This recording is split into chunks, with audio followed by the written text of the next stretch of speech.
بسم اللہ الرحمن الرحیم۔ السلام علیکم دوستو، سیرت النبی کے سلسلے کی ویڈیوز چل رہی ہیں اور آج کی اس ویڈیو میں ہم بات کریں گے نبی کریم کے بچپن کی اور آپ کی ابتدائی زندگی میں آپ کے اوصاف حمیدہ کی، اور آپ کو ان معجزات کے بارے میں بتائیں گے جو آپ صلی اللہ علیہ وسلم کے بچپن اور ابتدائی زندگی میں سامنے آئے۔ حلیمہ بیان کرتی ہیں کہ جب وہ آئی تھیں تو قحط سالی کا دور تھا۔ ان کے پاس ایک گدھی تھی جو اس قدر دبلی پتلی اور مریل تھی کہ پورے قافلے میں سب سے سست اور مریل چال چلتی تھی۔ ایک اونٹنی بھی تھی مگر وہ قطرہ دودھ کا نہیں دیتی تھی۔ حلیمہ کا اپنا بچہ بھوک سے بے قرار ہو کر بلکتا رہتا تھا، خود سوتا نہ ماں باپ کو سونے دیتا، مگر جب وہ آپ کو لے کر اپنے گھر آئیں اور آپ کو گود میں لیا تو سینہ دودھ سے بھر گیا، یہاں تک کہ آپ نے پیٹ بھر کر دودھ پیا، اور آپ صلی اللہ علیہ وسلم کے ساتھ حلیمہ کے بیٹے نے بھی خوب دودھ پیا، پھر دونوں آرام کی نیند سو گئے۔ اس رات حلیمہ کا بچہ بالکل نہ رویا۔ ادھر شوہر اونٹنی کے پاس گیا تو کیا دیکھتا ہے کہ تھنوں سے دودھ ابلتا جاتا ہے، چنانچہ وہ دودھ دھونے لگا۔ اس نے اس قدر دودھ دوہا کہ گھر کے سب برتن بھر گئے۔ دونوں نے خوب دودھ پیا اور آرام کی نیند سو گئے۔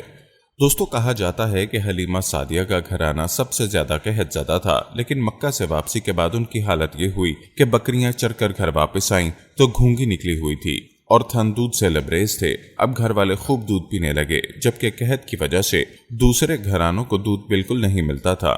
یوں اس گھرانے کو مسلسل خیر و برکت نصیب ہوئی۔ پیارے دوستو، یہ برکات اصل میں نبی کریم کی ذات اقدس کی وجہ سے تھیں، جن کو نبی کریم کے معجزات کہا جائے تو غلط نہ ہوگا۔ اور ایسے معجزات کیوں نہ ہوتے کہ جس گھر میں رب کائنات کی محبوب ترین ہستی ہو اور وہاں برکات اور معجزات نہ ہوں، یہ کیسے ہو سکتا ہے؟ دوستو، یاد رہے کہ آپ صلی اللہ علیہ وسلم کی مکمل زندگی ہی سراپا معجزات تھی، اور آج کی ویڈیو میں آپ کے بچپن اور ابتدائی زندگی کے معجزات آپ کے لیے پیش کیے جائیں گے۔ ویڈیو ایمان افروز ہونے کے ساتھ ساتھ دلچسپی ہونے والی ہے، لہذا ویڈیو کو بغیر سکپ کیے آخر تک ضرور دیکھیے گا۔ دوستو، واقعے کا آغاز کرنے سے پہلے آپ سے درخواست ہے، اگر آپ ہمارے چینل زما وائس کی ویڈیو پہلی بار دیکھ رہے ہیں اور ابھی تک آپ نے ہمارا چینل سبسکرائب نہیں کیا تو ابھی ہمارا چینل سبسکرائب کریں اور ساتھ ہی لگے بیل کے بٹن کو بھی پریس کریں تاکہ آپ کو مستقبل میں ہماری اپلوڈ ہونے والی مزید ویڈیوز کا نوٹیفیکیشن ملتا رہے۔ پیارے دوستو، حلیمہ کا دستور تھا کہ وہ ہر 6 ماہ بعد آپ کو مکے لاتی، والدہ اور خاندان کے لوگوں سے ملاتی اور پھر اپنے دیار بنی سعد واپس لے جاتی۔ جب مدت رضاعت پوری ہو گئی تو دودھ چڑھا کر اپنی والدہ کے پاس لائی۔ اب تک وہ آپ کی وجہ سے خیر و برکت دیکھ چکی تھی، اس وجہ سے چاہتی تھی کہ آپ کو ابھی ان کے پاس ہی رہنے دیا جائے۔ چنانچہ انہوں نے آپ کی والدہ سے کہا، کیوں نہ آپ بچے کو ابھی میرے پاس ہی رہنے دیں تاکہ یہ اور مضبوط ہو جائے، مجھے مکے کی وبا سے ڈر لگتا ہے۔ والدہ اس پر راضی ہو گئیں اور حلیمہ آپ کو لے کر خوش خوش اپنے گھر آئیں۔ اس طرح آپ تقریباً 2 برس تک وہیں رہے۔ پھر آپ کے سینہ مبارک کو چاک کرنے کا واقعہ پیش آیا۔ اس واقعے سے خوفزدہ ہو کر حلیمہ اور ان کے شوہر نے آپ کی والدہ آمنہ کے حوالے کر دیا۔ اس واقعے کے بارے میں انس بن مالک رضی اللہ تعالیٰ عنہ بیان کرتے ہیں، آپ بچوں کے ساتھ کھیل رہے تھے کہ جبرائیل علیہ السلام تشریف لائے، آپ کو لٹا کر سینہ چاک کر دیا، پھر آپ کا دل نکالا اور اس میں سے ایک لوتھڑا نکال کر فرمایا، یہ تم سے شیطان کا حصہ ہے، پھر دل زمزم کے پانی سے دھویا اور واپس سینہ مبارک میں رکھ دیا۔ ادھر بچے دوڑ کر حلیمہ سعدیہ کے پاس آئے اور کہنے لگے، محمد کو قتل کر دیا گیا۔ وہ لوگ فوراً آپ کے پاس پہنچے، دیکھا کہ رنگ اترا ہوا ہے۔ سیدنا انس کا بیان ہے کہ میں نبی اکرم کے سینے پر سلائی کا نشان دیکھا کرتا تھا۔ اس واقعے کے بعد آپ کو مکے پہنچا دیا گیا اور آپ اپنے ماں کے سایہ محبت میں اپنے خاندان کے اندر کوئی 2 برس گزارے۔ پھر والدہ، دادا اور ایمن کے ساتھ مدینہ منورہ کا سفر کیا، جہاں آپ کے والد کی قبر بھی تھی اور دادا کا ننہال بھی تھا۔ مدینہ میں 1 ماہ رہ کر واپس ہوئے تو راستے میں آپ کی والدہ بیمار ہو گئیں اور مقام ابوا پہنچ کر انتقال کر گئی۔ انا للہ و انا الیہ راجعون، اور انہیں وہیں دفن کیا گیا۔ اور یوں بوڑھے عبد المطلب آپ صلی اللہ علیہ وسلم کو لیے مکے پہنچے۔ ان کے دل پر آپ کی والدہ کی وفات کی وجہ سے گہرا اثر تھا۔ آپ صلی اللہ علیہ وسلم کے لیے ان کے دل میں ایسی محبت پیدا ہوئی کہ خود ان کی اپنے بیٹوں کے لیے ویسی محبت نہ تھی۔ وہ آپ کی بہت قدر کرتے اور اپنی اولاد سے بڑھ کر چاہتے، خوب اکرام کرتے، اپنے تیار کیے گئے خاص فرش پر انہیں بٹھاتے، اس فرش پر کسی اور کو نہ بیٹھنے دیتے، پیٹھ پر ہاتھ پھیرتے، آپ کی نقل و حرکت دیکھ کر خوش ہوتے۔ ان کو یقین تھا کہ مستقبل میں آپ کی نرالی شان ہونے والی ہے، لیکن ابھی آپ کی عمر 8 برس 2 مہینے کی ہوئی تھی کہ عبد المطلب بھی انتقال کر گئے۔ دوستو، یوں دادا کے انتقال کے بعد آپ کے چچا ابو طالب نے آپ کی کفالت کا بیڑا اٹھایا۔ یہ آپ کے والد کے سگے بھائی تھے۔ انہوں نے بھی آپ صلی اللہ علیہ وسلم سے خاص رحمت اور شفقت برتی۔ وہ مالدار تو نہ تھے، لیکن آپ کی کفالت کے بعد اللہ تعالیٰ نے ان کے تھوڑے سے مال میں اس قدر برکت دی کہ ایک آدمی کا کھانا پورے کنبے کے لیے کافی ہو جاتا۔ خود آپ بھی صبر و قناعت کا نمونہ تھے، جو ملتا اسی پر قناعت فرماتے۔ کہا جاتا ہے جب آپ کی عمر 12 برس اور مزید 2 ماہ اور 10 دن ہوئی تو آپ کے چچا ابو طالب نے تجارت کے لیے ملک شام جانے کا ارادہ کیا۔ آپ کو ان کی جدائی بہت گراں گزری۔ ابو طالب خود بھی متاثر ہوئے، لہٰذا آپ کو اپنے ساتھ لے لیا۔ قافلہ شام کی حدود میں پہنچا تو شہر بصرہ کے قریب پڑاؤ کیا۔ بحیرہ نامی عیسائیوں کے ایک راہب اپنے گرجے سے نکل کر ان کے پاس آیا اور قافلے کے درمیان سے گزر کر نبی کریم کے پاس پہنچا اور پھر آپ کا ہاتھ پکڑ کر بولا، یہ دنیا کے سردار ہیں، پروردگار عالم کے رسول ہیں، اللہ انہیں رحمت عالم بنا کر بھیجے گا۔ میں انہیں مہر نبوت سے بھی پہچانتا ہوں۔ یہ کندھے کے نیچے نرم ہڈی کے پاس سیب کی طرح ہے اور ہم اس کا ذکر اپنی کتابوں میں بھی پاتے ہیں۔ پھر اس نے قافلے کی دعوت کی اور ابو طالب سے کہا انہیں یہاں سے واپس بھیج دیں، ملک شام نہ لے جائیں، کیونکہ انہیں یہودیوں سے خطرہ ہے۔ اس پر ابو طالب نے غلاموں کے ہمراہ آپ کو مکے بھیج دیا۔ پیارے دوستو، یہ آپ صلی اللہ علیہ وسلم کے نبی ہونے کی پیشن گوئی تھی، جو کہ بچپن ہی میں ایک راہب نے آپ کی نشانیاں دیکھ کر کر دی تھی۔ سبحان اللہ۔ دوستو، کہا جاتا ہے کہ جب آپ کی عمر 15 برس ہوئی تو ذوالقعدہ کے مہینے میں عکاظ کے بازار میں ایک لڑائی ہوئی۔ اس لڑائی میں ایک طرف قریش کے قبائل اور دوسری طرف کیس کے قبائل تھے۔ دونوں میں گھمسان کی لڑائی چل رہی تھی۔ فریقین کے کتنے ہی آدمی مارے گئے، لیکن پھر انہوں نے صلح کر لی اور طے پایا کہ دونوں طرف کے مقتولین گنے جائیں، جدھر زیادہ ہوں ادھر والے زائد مقتولین کا خون بہا لے لیں۔ اس کے بعد جنگ ختم ہو گئی اور باہمی دشمنی کو ختم کیا گیا۔ اس جنگ میں نبی کریم بھی شریک تھے، لیکن آپ نے لڑائی میں براہ راست حصہ نہیں لیا، اپنے چچاؤں کو تیر تھماتے تھے۔ اس جنگ کا نام جنگ فجار ہے۔ یہ نام اس لیے مشہور ہے کہ اس میں حرام مہینے کی حرمت پامال کی گئی۔ یاد رہے کہ فجار نام کے واقعات 4 بار پیش آئے، ہر سال ایک واقعہ پیش آتا۔ جنگ فجار والا آخری واقعہ تھا۔ اس سے پہلے کے 3 واقعات میں ہلکے پھلکے جھگڑے ہوئے، شدید لڑائی صرف اسی چوتھی لڑائی میں ہوئی۔ اس جنگ کے بعد ذکر کے مہینے میں 5 قبائل کے درمیان ایک عہد نامہ طے پایا، جسے خلف الفضول کہا جاتا ہے۔ ان قبائل کے نام یہ ہیں: بنو ہاشم، بنو مطلب، بنو اسد، بنو عبد القضا، بنو زہرہ اور بنو تیم۔ اس کی وجہ یہ ہوئی کہ یمن کا ایک آدمی اپنے سامان تجارت لے کر مکہ آیا۔ عاص بن وائل نے اس سے وہ مال خرید لیا، لیکن قیمت ادا نہ کی۔ اس نے بنو عبد الدار، بنو مخزوم، بنو سہم اور بنو عدی سے فریاد کی، لیکن انہوں نے کوئی توجہ نہ دی۔ چنانچہ اس نے ابو قیس کے پہاڑ پر چڑھ کر چند اشعار پڑھے، جن میں اپنی مظلومیت کا نقشہ کھینچا اور آواز لگائی کہ کوئی تو اس کا حق دلانے کے لیے اس کی مدد کرے۔ اس پر زبیر بن عبد المطلب نے دوڑ دھوپ کی، لہٰذا اس قبیلے کے افراد بنو تیم کے سردار عبداللہ بن جدعان کے گھر جمع ہوئے اور آپس میں عہد و پیمان کیا کہ مکے میں جو مزدور بھی نظر آئے، خاص مکے کے رہنے والا ہو یا کسی اور جگہ کا، یہ سب اس کی حمایت میں کھڑے ہوں گے۔ انہوں نے عاص بن وائل سے بھی اس کا حق لے کر اس کے حوالے کیا۔ اس عہد و پیمان میں آپ بھی اپنے چچاؤں کے ساتھ تھے۔ نبوت سے سرفراز ہونے کے بعد آپ صلی اللہ علیہ وسلم فرمایا کرتے تھے، میں عبداللہ بن جدعان کے مکان پر ایک ایسے معاہدے میں شریک ہوا کہ مجھے اس کے بدلے سرخ اونٹ بھی پسند نہیں، اور اگر میں اس کے لیے اسلام کے دور میں بلایا جاتا تو ضرور جاتا۔ پیارے دوستو، یاد رہے کہ نبی اکرم یتیم پیدا ہوئے اور اپنے دادا پھر چچا کی کفالت میں رہے۔ والد سے وراثت میں جو کچھ ملا تھا، اس میں سے کچھ نہیں ہو سکتا تھا۔ چنانچہ جو ہی آپ کچھ کام کرنے کے لائق ہوئے تو اپنے رضائی بھائیوں کے ساتھ دیار بنی سعد میں بکریاں چرانے لگے۔ پھر جب مکہ معظمہ آئے تو وہاں چند قیرات کے عوض اہل مکہ کی بکریاں چرائیں۔ قیرات 1 دینار کا 20واں یا 24واں حصہ ہوتا ہے۔ اس کی قیمت فی زمانے بمشکل 80-90 روپے سمجھ لیں۔ یاد رہے کہ بکریاں چرانا انبیاء کی سنت ہے۔ ایک بار عہد نبوت میں آپ صلی اللہ علیہ وسلم نے فرمایا، کوئی بھی نبی نہیں گزرا مگر اس نے بکریاں ضرور چرائیں۔ پھر جب آپ جوان ہوئے تو تجارت شروع کی۔ بعض روایات کی رو سے آپ صائب بن ابی صائب کے ساتھ مل کر تجارت کرتے تھے۔ آپ تجارت میں بہترین ساتھی تھے، لین دین کے معاملے، لڑتے جھگڑتے نہ بحث کرتے۔ تمام معاملات میں آپ حد درجے امانت دار، سچے اور پرہیزگار مشہور تھے۔ زندگی کے سبھی میدانوں میں آپ کا یہی طریقہ تھا، اسی بنا پر آپ کا لقب ہی امین مشہور ہو گیا۔ ان تمام وجوہات کی بنا پر آپ صلی اللہ علیہ وسلم کی شہرت سن کر سیدہ خدیجہ نے آپ کو تجارت کے لیے اپنے مال کی پیشکش کی۔ وہ عزت اور مال دونوں لحاظ سے قریش کی ایک معزز خاتون تھی۔ لوگوں کو اجرت دے کر اپنے مال تجارت کے لیے بھیجا کرتی تھی۔ اس پیشکش کے ساتھ انہوں نے بھی کہا اور وہ آپ کو سب سے اچھی اجرت دیں گی۔ چنانچہ آپ نے ان کے غلام میسرہ کے ساتھ شام کا سفر کیا، وہاں خرید و فروخت کی۔ اس خرید و فروخت میں بہت نفع ہوا، اس قدر برکت ہوئی کہ پہلے کبھی اتنا منافع نہیں تھا۔ شام سے آپ مکہ واپس آئے اور سیدہ کی امانت انہیں سونپی۔ سیدہ خدیجہ نے امانت اور برکت کا یہ حال دیکھا تو حیرت زدہ رہ گئی۔ ادھر میسرہ نے بھی آپ کی باتیں انہیں بتائیں۔ تب سیدہ نے محسوس کر لیا کہ انہیں ان کی مراد مل گئی، چنانچہ انہوں نے آپ صلی اللہ علیہ وسلم سے اپنی سہیلی کے ذریعے سے شادی کی خواہش ظاہر کی۔ یہ ملک شام کے سفر سے واپسی کے 2 مہینے اور چند دن کی بات ہے۔ اس وقت آپ کی عمر 25 سال اور سیدہ خدیجہ کی عمر 40 سال تھی۔ دوستو یاد رہے کہ سیدہ خدیجہ کی شادی پہلے عتیق بن عیس مخزومی سے طے ہوئی۔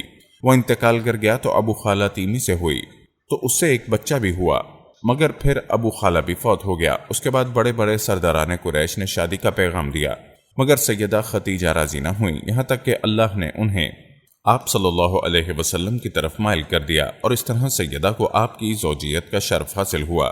سیدہ خدیجہ نبی صلی اللہ علیہ وسلم کی پہلی بیوی تھیں۔ ان کے جیتے جی آپ نے کسی اور سے شادی نہ کی، آپ کی تمام اولاد ہی انہی سے ہوئی۔ صرف ابراہیم ماریہ قطبیہ سے ہوئے اور آپ کی اولاد کے نام یہ ہیں: پہلے قاسم پیدا ہوئے، پھر زینب، پھر رقیہ، پھر ام کلثوم، پھر فاطمہ، پھر عبداللہ۔ بعض مرخوں نے تعداد اولاد اور اولاد کی ترتیب سے مختلف بھی لکھی ہے۔ آپ کے تمام لڑکے بچپن میں فوت ہو گئے، البتہ بچیوں نے آدھی نبوت کو پایا، اسلام لائی اور ہجرت بھی کی، اور سب کی سب آپ ہی کی زندگی میں انتقال کر گئیں۔ صرف سیدہ فاطمہ آپ صلی اللہ علیہ وسلم کے 6 ماہ بعد فوت ہوئیں۔ دوستو یہاں آپ کو نبی کریم کی زندگی میں ہونے والے خانہ کعبہ کی تعمیر کے بارے میں بتاتے ہیں۔ کہتے ہیں کہ آپ کی عمر کا 35واں سال تھا کہ ایک زوردار سیلاب آیا، اس سے خانہ کعبہ کی دیواریں پھٹ گئیں۔ ایک بار پہلے آگ بھی لگی تھی، اس لیے آگ کی وجہ سے دیواریں کمزور ہو چکی تھیں۔ اب قریش نے فیصلہ کیا کہ خانہ کعبہ کی نئے سرے سے تعمیر کی جائے۔ اس موقع پر انہوں نے فیصلہ کیا کہ اس تعمیر میں صرف حلال مال ہی خرچ کریں گے، چنانچہ رنڈی کی اجرت، سود کی دولت اور کسی کا ناحق لیا ہوا مال کسی صورت میں استعمال نہیں کریں گے۔ انہیں خانہ کعبہ گراتے ہوئے بھی ڈر لگ رہا تھا کہ کہیں اللہ کا عذاب نہ ٹوٹ پڑے۔ آخر کار ولید بن مغیرہ نے کہا، اللہ مصلحین کو ہلاک نہیں کرتا۔ جب لوگوں نے دیکھا کہ اسے کچھ نہیں ہوا تو وہ بھی اس کام میں شریک ہو گئے اور سیدنا ابراہیم والی بنیاد تک خانہ کعبہ گرا دیا۔ اس کے بعد تعمیر شروع کی۔ تعمیر کے لیے ہر قبیلے کا الگ الگ حصہ مقرر تھا۔ معززین اپنے کندھوں پر پتھر لاتے اور ڈھیر لگاتے۔ نبی کریم اور آپ صلی اللہ علیہ وسلم کے چچا عباس بھی پتھر ڈھو رہے تھے۔ تعمیر کا کام بعوم نامی ایک رومی معمار کر رہا تھا۔ مال چونکہ اس قدر جمع نہ ہو سکا تھا کہ سیدنا ابراہیم والی بنیادوں پر تعمیر مکمل کی جا سکتی، اس لیے شمال کی طرف سے قریباً 6 ہاتھ چھوڑ کر اس پر ایک چھوٹی سی دیوار اٹھا دی گئی تاکہ علامت باقی رہے کہ یہ بھی خانہ کعبہ کا حصہ ہے۔ اس کو حجر اور ختیم کہتے ہیں۔ جب دیواریں حجر اسود تک اٹھ گئی تو ہر سردار نے چاہا کہ حجر اسود کو وہاں رکھنے کا شرف اسے حاصل ہو۔ اس پر سخت جھگڑا اٹھ کھڑا ہوا جو کہ 4-5 روز تک جاری رہا۔ کسی طرح فیصلہ نہ ہو پایا کہ حجر اسود کون رکھے گا، اور قریب تھا کہ حرم میں خون ریزی ہو جائے، لیکن بنو امیہ کی ایک تجویز سب نے منظور کر لی۔ ابو امیہ سب سے زیادہ عمر رسیدہ تھا۔ اس نے کہا، میری تجویز یہ ہے کہ کل صبح مسجد حرام کے دروازے سے جو شخص سب سے پہلے داخل ہو اس سے فیصلہ کرا لیا جائے، یعنی جس کے حق میں فیصلہ دے دے حجر اسود وہی اس کی جگہ پر رکھے گا۔ دوسرے دن صبح سویرے جو شخص سب سے پہلے داخل ہوا وہ نبی اکرم صلی اللہ علیہ وسلم نے۔ قریش آپ کو دیکھتے ہی بول پڑے، حاذا الامین، حاذا محمد، یہ تو محمد ہے، یہ تو امین ہے۔ پھر آپ صلی اللہ علیہ وسلم ان کے نزدیک پہنچے اور آپ کو تفصیل سنائی گئی۔ آپ نے اس مسئلے کا حل یہ نکالا کہ ایک چادر لی، اس میں حجر اسود کو رکھا اور سب سرداروں سے کہا، اس چادر کو سب لوگ کناروں سے پکڑ کر اٹھائیں۔ سب نے ایسا ہی کیا۔ جب چادر حجر اسود کی جگہ پہنچ گئی تو آپ نے اپنے مبارک ہاتھوں سے حجر اسود کو اس کی اپنی جگہ پر رکھ دیا۔ یہ اس قدر عمدہ فیصلہ تھا کہ سب خوش ہو گئے۔ پیارے دوستو، یاد رہے کہ نبی اکرم بچپن ہی سے عقل سلیم کے مالک تھے، پاک دامن تھے، بھرپور قوت کے مالک تھے۔ جوانی اور پختگی کا زمانہ آیا تو آپ کی خوبیاں اور زیادہ نکھر کر سامنے آئیں۔ آپ درست سوچ، صحیح نظر، بہترین اخلاق اور عمدہ عادات کا سب سے بلند نمونہ تھے۔ سچائی اور امانت، صبر و شکر، حیا اور وفا، خیر خواہی اور تواضع میں بھی سب سے ممتاز تھے۔ بھلائی اور احسان میں آپ کا کوئی ثانی نہیں تھا۔ ابو طالب نے آپ کے بارے میں کیا خوب کہا تھا، وہ گورے مکھڑے والا جس کی برکت سے ابر رحمت برستا ہے، وہ یتیموں کا سہارا اور بیواؤں کا نگہبان ہے۔ یاد رہے کہ آپ صلی اللہ علیہ وسلم بہت صلہ رحمی کرنے والے تھے، لوگوں کا بوجھ اپنے سر لیتے تھے۔ نادار کی ایسی مدد فرماتے کہ مالدار ہو جاتا یا روزگار سے لگ جاتا، مہمان کی مہمانی کرتے اور مصیبت کے ماروں سے تعاون فرماتے۔ یاد رہے کہ اللہ تعالیٰ نے آپ صلی اللہ علیہ وسلم کی حفاظت اور نگہبانی کا خاص انتظام فرمایا تھا، اور قوم کے اندر پھیلی ہوئی خرافات اور برائیوں کے خلاف آپ کے دل میں نفرت ڈالی تھی۔ چنانچہ آپ بتوں کے گیت پر حاضر ہوتے، نہ شرک کے میلوں میں جاتے اور نہ پاستانوں یا غیر اللہ کے نام پر ذبح کیا ہوا جانور کھاتے، نہ بتوں کو چھوتے اور نہ ان سے تقرب حاصل کرتے، لات اور عزا کی قسم تو سننا بھی گوارا نہیں فرماتے۔ شراب نوشی اور کھیل کود کی مجلسوں سے آپ انتہائی دور تھے، ایسی کسی مجلس میں آپ نے کبھی شرکت نہ فرمائی، حالانکہ یہی مجلس جوانوں کی تفریح اور دوستوں سے ملاقات کے مقامات تھیں۔ اللہ نے آپ کو خلوت پسندی عطا فرمائی۔ عربوں کی جہالت اور گناہ آلود زندگی نے آپ کو افسردہ اور غمگین بنا دیا تھا۔ آپ اپنے اطراف میں پھیلی ہوئی انسانی اجتماعی زندگی کا مشاہدہ فرماتے تو آپ کو یہ محسوس کر کے دکھ ہوتا کہ ایک اللہ کی عبادت کا تصور دینے والے دین کو وہ لوگ بالکل بھول چکے ہیں۔ اس دین کو جو ان کے جد امجد سیدنا ابراہیم کا دین تھا، اسے بالکل فراموش کر چکے ہیں۔ وہ اپنے ہاتھوں سے کعبے کی تعمیر نو بڑے احترام سے کرتے، لیکن خانہ کعبہ میں بت رکھ کر ان کی پوجا کرتے۔ شرک اور منافقت اپنی انتہا کو پہنچی ہوئی تھی۔ دوستو، عربوں کی جہالت کا کیا عالم تھا، مختصراً آپ کو بتاتے ہیں۔ جوا، شراب نوشی، بت پرستی اور بے حیائی معاشرے کا جزو بن چکی تھی۔ اللہ تعالیٰ کی وحدانیت کا تصور تو پایا جاتا تھا، مگر اس تصور کو بت پرستی کے ذوق اور شوق نے بہت دھندلا کر دیا تھا۔ بتوں کی شکل میں اپنے معبود گھوڑ لیے تھے۔ ہر قبیلے اور خاندان کا ایک پسندیدہ بت تھا، اور کعبے میں 360 بت رکھے ہوئے تھے۔ بت پرستی کے شوق کا یہ عالم تھا کہ قریش سفر میں جاتے تو ستو کے بت بنا لیتے، اور جب ضرورت پڑتی تو اپنے معبودوں کو گھول کر پی لیتے۔ اور آپ کی زندگی میں نبوت سے پہلے قریش کا یہ حال تھا۔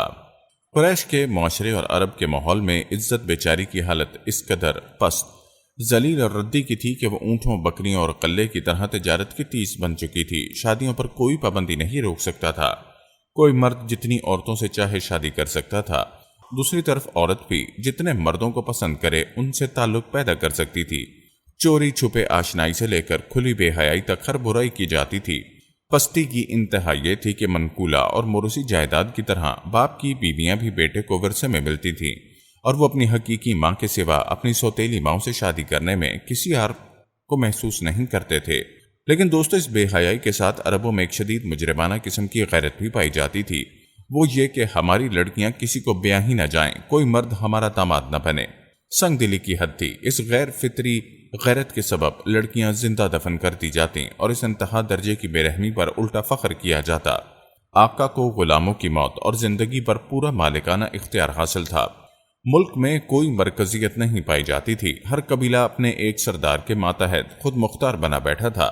اس چیز نے قبائل کو شدید قسم کی رکاوٹوں میں مبتلا کر دیا، اور ذرا سی بات پر تلواریں نیام سے باہر آ جاتی اور بڑی خوفناک جنگیں ہوتیں، جن کا سلسلہ کئی پشتوں تک جاری رہتا۔ آنے والی نسلیں اپنے اسلاف اور آباء و اجداد کے خون کا انتقام لیتیں۔ گھوڑ دوڑ میں گھوڑا دوڑانے پر جھگڑا، کھیتوں میں بکریاں چرانے پر لڑائی، اور چشموں پر پانی بھرنے پر خون ریزی کرتے۔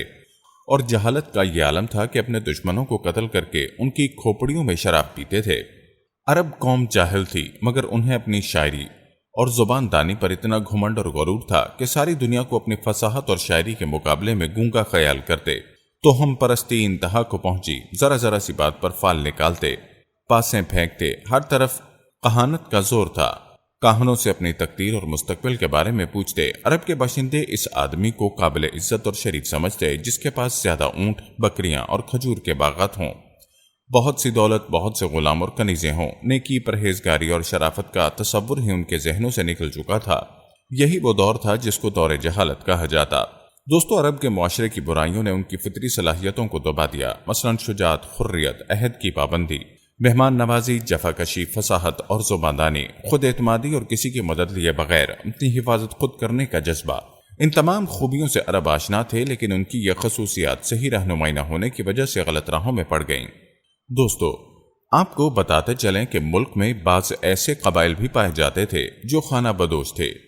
جہاں پانی کا چشمہ، سبزہ اور کھجوروں کے جھنڈ نظر آئے وہیں ڈیرے ڈال دیے، اور جب یہاں سے جی اکتا گیا تو اپنا مختصر سا سامان اونٹوں پر لاد کر وہاں سے چل دیے۔ دوستو، یہ تھے عرب کے افسوسناک حالات، لیکن یہ یہاں تک محدود نہیں تھے۔ اس سے کہیں زیادہ گھمبیر حالات تھے، اور پوری دنیا پر تقریباً یہی حالات تھے، اور انہی حالات میں حضور اقدس کو رسالت عطا ہوئی۔ دوستو، یہ تھے آپ صلی اللہ علیہ وسلم کی زندگی کے حالات و واقعات، جو کہ آپ صلی اللہ علیہ وسلم کے بچپن سے لے کر نبوت ملنے سے پہلے تک کے تھے۔ آپ صلی اللہ علیہ وسلم کو رسالت اور وحی سے کیسے نوازا گیا، اس پر ہم اپنی اگلی ویڈیو میں بات کریں گے۔ آپ سے گزارش ہے کہ جانے سے پہلے ہماری آج کی اس ویڈیو کو ضرور شیئر کریں۔ ہم یہ امید کرتے ہیں کہ آپ کو ہماری آج کی یہ ویڈیو ضرور پسند آئی ہوگی۔ اگر آپ کو ہماری آج کی یہ ویڈیو پسند آئی ہے تو سب سے پہلے اس کو لائک کریں، اپنی رائے کا اظہار کمنٹ سیکشن میں لازمی کریں۔ آخر میں آپ سے ایک بار پھر درخواست ہے کہ آپ ہمارے چینل زما وائس کو ضرور سبسکرائب کر لیں، اور ساتھ ہی لگے گھنٹی کے بٹن کو بھی کلک کریں تاکہ آپ کے پاس ہماری آنے والی مزید ویڈیوز کا نوٹیفیکیشن پر وقت ملتا رہے۔ اللہ تعالیٰ آپ کو اپنی حفظ و امان میں رکھے، آمین۔ اللہم صلی علی سیدنا محمد وعلی آل محمد كما صليت على إبراهيم وعلى آل إبراهيم إنك حميد مجيد اللهم بارك على محمد وعلى آل محمد كما باركت على إبراهيم وعلى آل إبراهيم إنك حميد مجيد